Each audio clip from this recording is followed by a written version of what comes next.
I'm going to go ahead with the meeting beginning ritual now. 起立，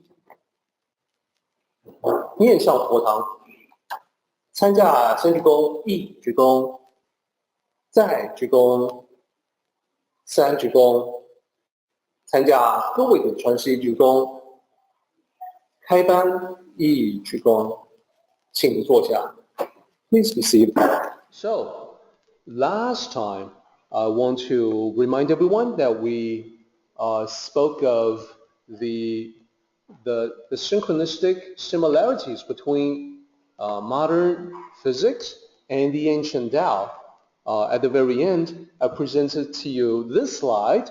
And remember, there was a whole bunch of other slides right before this, starting from the I Ching from 4,800 years ago to the Tao Te Ching 2,500 years ago, the evolution of that, how it evolved, morphed from one to the other, and then the similarities, the match between the Tao and modern physics, as you can see here. So that connection between the Tao and physics is quite real. Hence, the book, The Tao of Physics, by a noted physicist, a practicing scientist of great renown, very well respected, and as I mentioned last time, one of the greatest physicists of all time, adopted the yin and yang symbol as his family's coat of arms when he was knighted. So that connection definitely very real. However, because of the Tao of Physics, one thing that I want to say about that I didn't get to talk about last time is that this the ideas from modern research of physics can oftentimes be misused, and I want to make sure everyone is watching for that and is sensitive to the possibility that some people who claim to be teachers, spiritual teachers, may actually utilize some of these terms from science in a way that seems to bolster whatever it is they want to talk about, and yet to those that really know science, it only reveals the depth of their ignorance. So without naming any names, let me show you a couple of examples. One from a male guru, and the other one from female. So the Tao physics connection can often be misused by phony gurus. So example one particular teacher says, in the absence of a conscious entity, the moon remains a radically ambiguous and ceaselessly flowing quantum soup. What? Okay, this comes from the idea that the observer effect in physics. That is, everything at the quantum level is determined in terms of probabilities. Something may or may not be there, and you won't really know until you actually take a measurement. When you do measure, when you do observe, interact with it as a conscious entity, that the quantum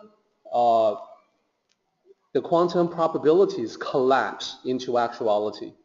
So this has given rise to the idea that unless you are there, unless there's some sort of consciousness observing something, anything, that thing is only probabilities, and therefore this particular teacher says, well, if no consciousness is observing the moon, then the moon is just flowing quantum soup.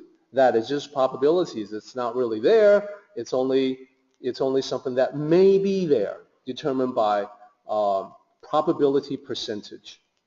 So this particular teacher had a rigorous background, some education in science, but not really physics, and therefore reveals the shortcoming in understanding. There are many things that are weird and inexplicable in the quantum world, and some of those things, the observer effect, as I mentioned, the two-slit experiment I talked about last time, do seem to suggest a connection between consciousness and manifestation of the world. Now, whatever those effects are, though, generally speaking, they are at the quantum level. There are some exceptions. There are certain things that we can observe, like the two-slit experiment in physics. However, I want to reassure everyone that just because no conscious entity is watching something, that doesn't mean that this object goes from a collapsed actuality back into quantum probabilities. That's not the way it works. That's not the way that the macroscopic world works. The same reasoning is that at the quantum level, most everything is empty space. So in the macroscopic world, we feel, sense, touch, take solid objects, and that's because there's a stability that is the accumulated effect from very small levels up to the very high level. There's stability at the macroscopic level, not the quantum effects that we observe. It doesn't make the quantum effects any less real. It's happening all the time all around us, but it's a big mistake to mistake the quantum level with the macroscopic level. So I want to get that out of the way, number one. Those of you that know something about science, you appreciate how incredibly ignorant this statement is.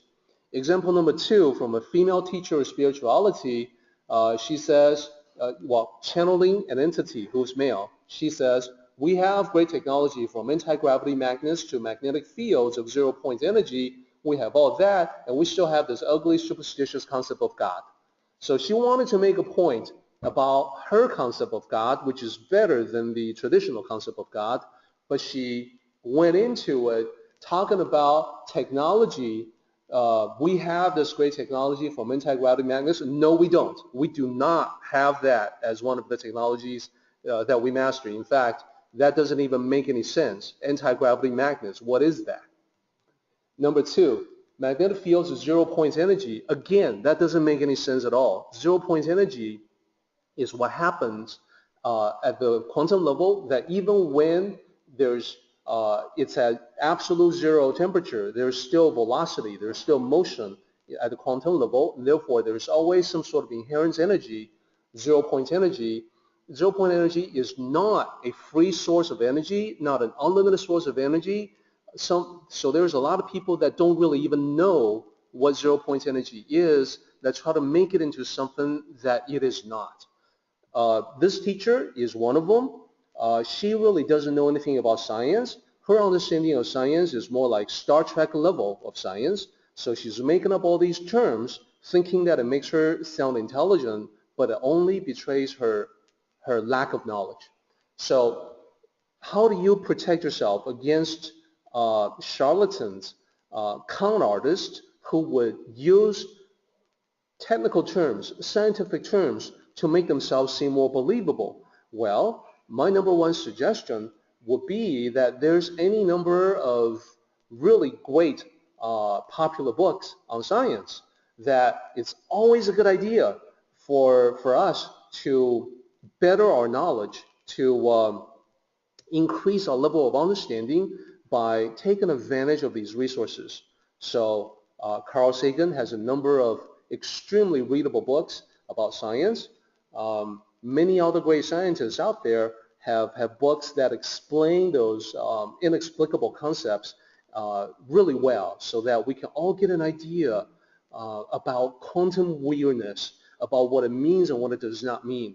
Most of the New Age teachers out there, I have to say, have not even a layperson's understanding of quantum mechanics, and therefore they should not be the ones to throw those terms around. They will use it wrong. They are just banking on the fact that probably nobody else knows anything about them either among their followers, and therefore they can misuse those terms with impunity. So, and I think honesty is extremely important when you are pursuing spiritual matters, a spiritual quest. You have to make sure that everything you disseminate or hear about is based on some kind of fact, some kind of truth. Let's go ahead and do the meeting ending ritual, everybody. 起立，面向佛堂，持架三鞠躬，一鞠躬，再鞠躬，三鞠躬，持架规格是一鞠躬，接班一鞠躬。Okay, everybody, we are done. Participate in the Tao meeting by joining us online. For information, go to taoism.net/Tao.